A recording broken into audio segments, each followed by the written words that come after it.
thank you for joining us on this very important discussion on the anniversary of the killing of George Floyd that changed our country in many ways. I want to introduce you, distinguished gentlemen, to our audience. First, we have Dr. Napoleon Higgins. He is a medical doctor and psychiatrist in Houston, and his work and his reputation precede him. And so thank you, Dr. Higgins, for joining us in this discussion. And we have Mr. Sterling K. Brown. I'm a big fan. Of course, everybody knows your role in Black Panther. It's epic. And even my son and daughters and I, we're all united in that in that experience of seeing you and your colleagues make history with that. So I appreciate you both being here to lend to a discussion that's bigger than all of us in many ways, because it's really about this time in our country. And I want to start with this question.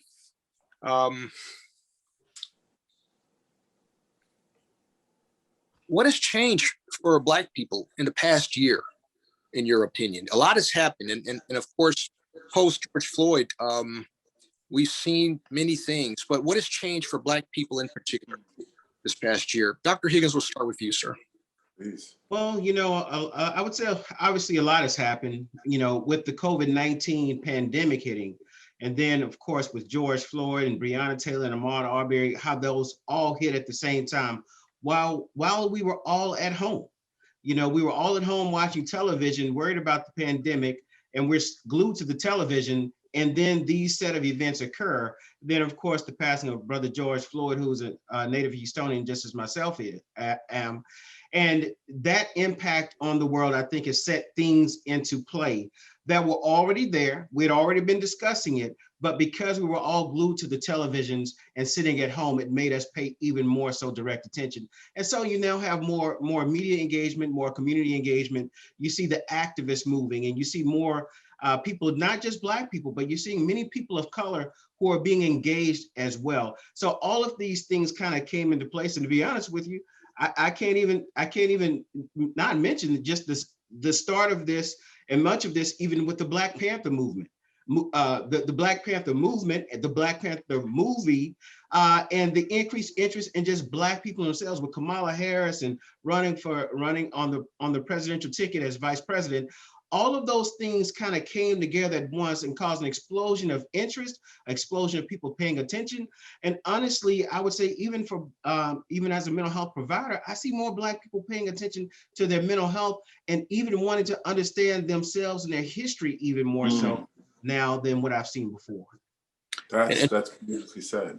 Mr. Brown. Sorry, go ahead. I know I was just going to say, in terms of what has changed, conversations about mental health, about witnessing the destruction of Black bodies or whatnot, that folks have talked about that for quite some time.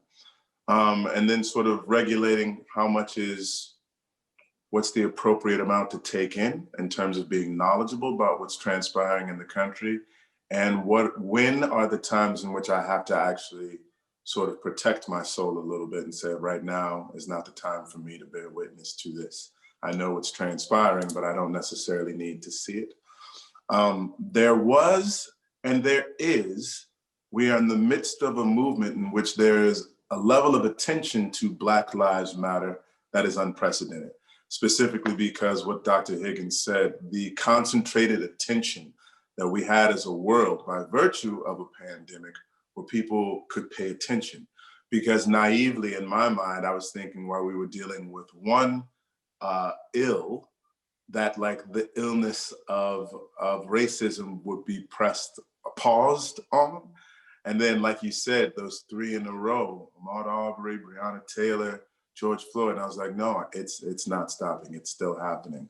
But I do feel a coalition of support and understanding in a way in which I don't think it had transpired before in history. And I'm optimistic that that coalition is something that won't be broken and will continue into the future. My aunt, great quote where she said, "There's no greater agony than an untold story that resides inside of you." I'm paraphrasing.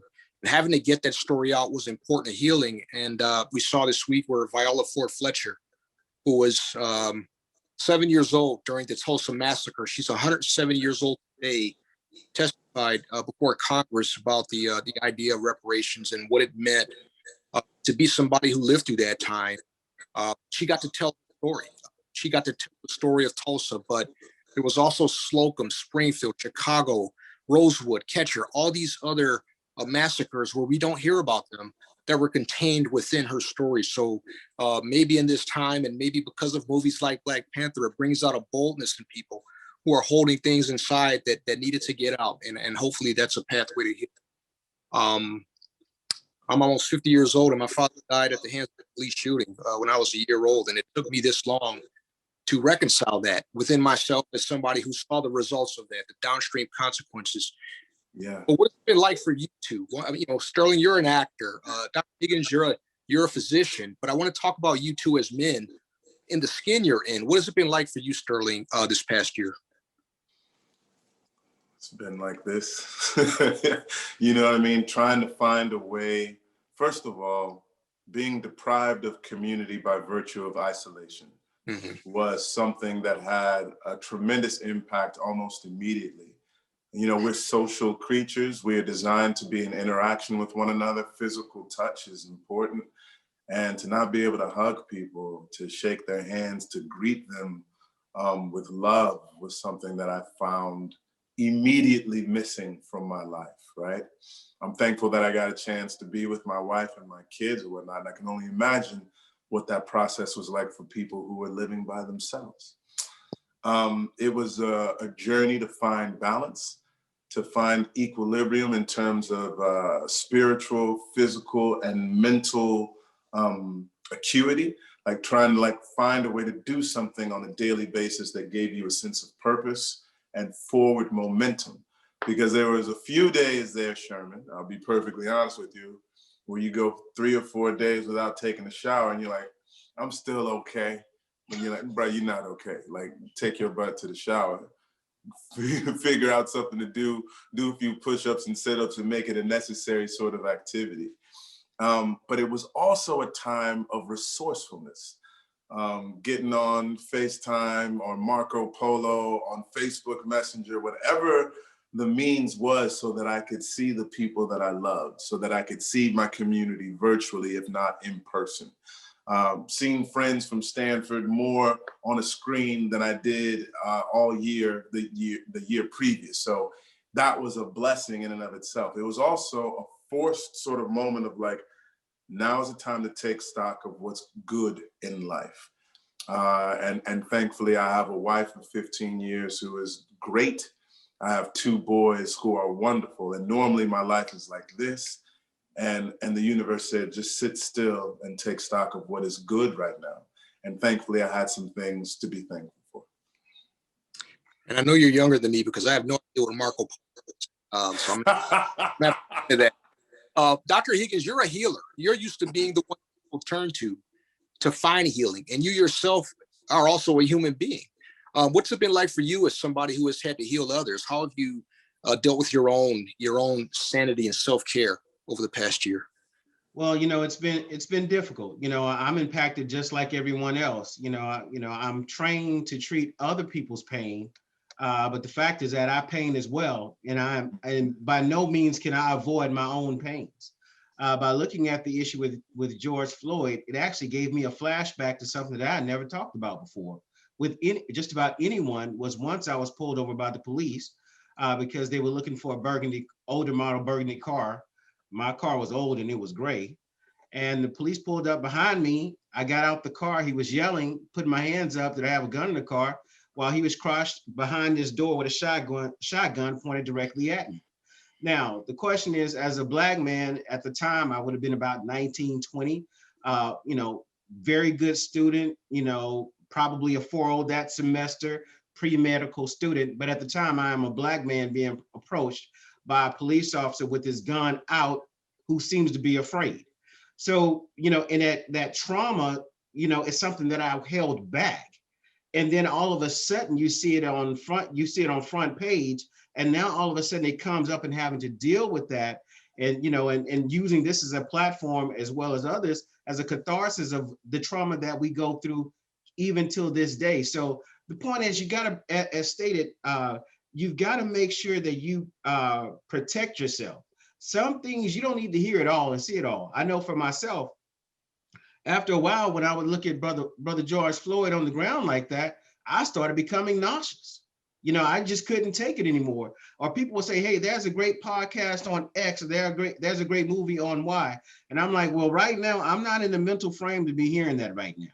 Sometimes you got to take, as stated, you got to take that step back, see where you are, and cool out and do some other purposeful behaviors like your wife and like your kid and or maybe working out just to give yourself a break from it. So even myself, I have to make sure I protect myself. Now, when it comes to overall mental health, one thing I'm proud to see with platforms such as what we're doing now is where I see more Black people reaching out to receive help, to get help, to understand that these circumstances are not normal. And there is no way in your mind you should normalize what is going on.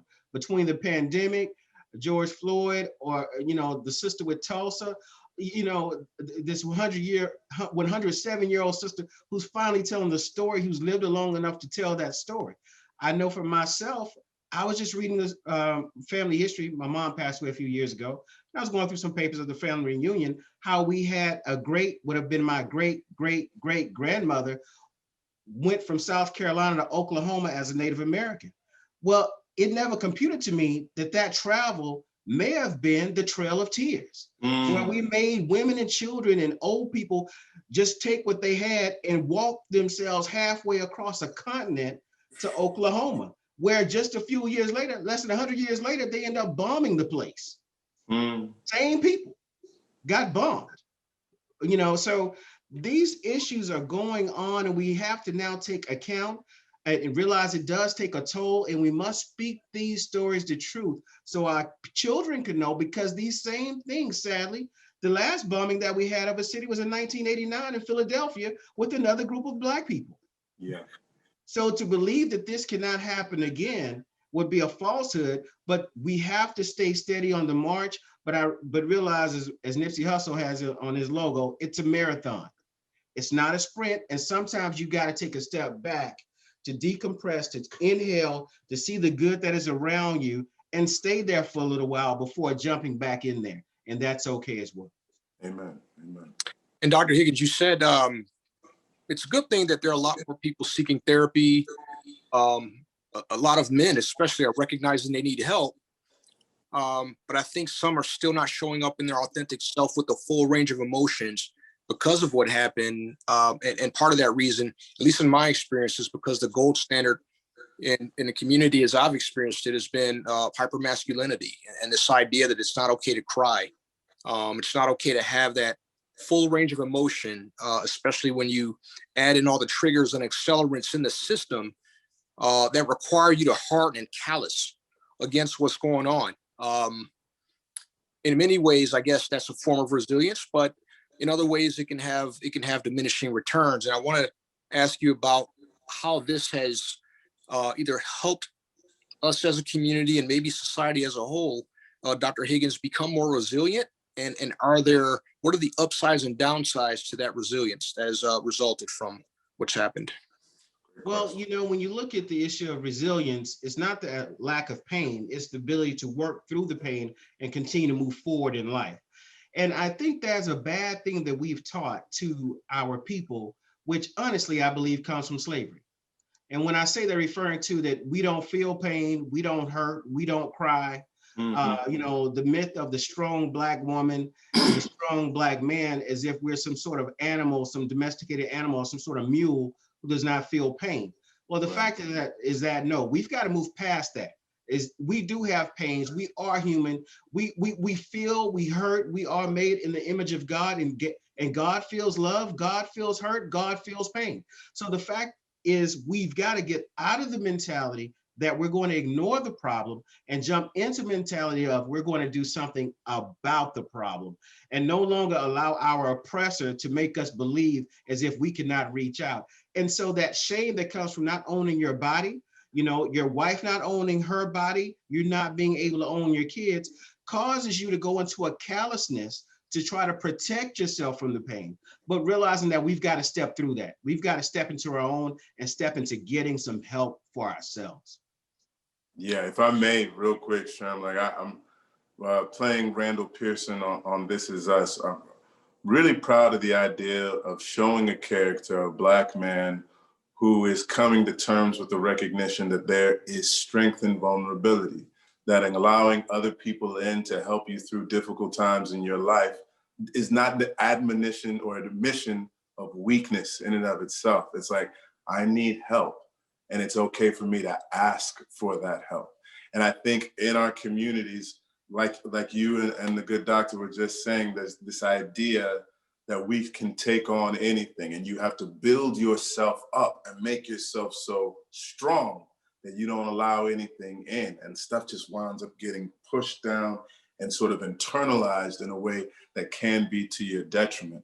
And so showing a Black man who's okay with crying, who's okay with sharing his feelings, I hope begins to normalize the idea that he is a man too, as strong as any other man. Sterling, can you close us out with a final thought on how we can encourage our friends? You two are very insightful. What do we say to our friends and families in the Black community to get them through these times we're in? I start with myself. I think, no one likes to be preached at or told what to do. So I basically just share what my own experience with mental health is. I see a therapist regularly. I see a marriage therapist regularly. Me and my son saw a therapist together virtually during the pandemic to work through some problems that we were having with just dads and sons. And that the idea that he gets a chance to see that daddy is reaching out for help as a normal thing, not something that is to be ashamed of, not something that is to be stigmatized, but a necessary tool to sort of referee things that are going on within our own lives. Like, hopefully when he becomes of age, he won't have any sort of problems asking for help as well. I never believe that in telling anybody else how to do something, but if I can show that I'm okay with it, then maybe it makes it a little bit easier for them to do the same. Dr. Higgins, you got 30 seconds worth of advice for us. Well, only thing I would say is reach out to get help if you need help, but also reach out before you need help. Do not wait to get into a point where you're in desperation. Understanding between therapy, medications, and all the other things that we can do, mental health issues are treatable. They're very treatable. The question is, when do you come in for help? Because if you've had a problem for 2 months or 2 years, it's different than if it's been 20 years or 40 years on what we can do for you. Do not suffer in silence. Reach out. There is help for you. I've always said there may never be a best time, but there's certainly a worse time to wait to get there. So, gentlemen, I want to thank you for helping NAMI bring this message on this. I won't even call it a sad anniversary, but it's a time for us to remember an inflection point in our country that should have us rethinking how we move in society. So I want to thank you for your contribution, not only in your work, but also to this important conversation. And Mr. Sterling, Wakanda. Forever, forever and ever. Bless you both, gentlemen. It's been an honor to speak with you. Thank you for having me. Thank you.